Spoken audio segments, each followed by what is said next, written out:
Hi guys, in this video I will teach you how to use a DGET formula in Excel sheet.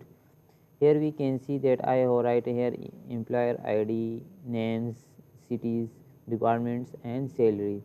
So here we can only put here ID number, so all detail are generated automatically. So for this I have used a formula like DGET D and write get bracket close and select all data, then press F4, then comma, then select only this name, then comma, and select this employer ID name and ID number, and then press F4 and then bracket close and enter, and then this formula is applied to all these cells and then enter.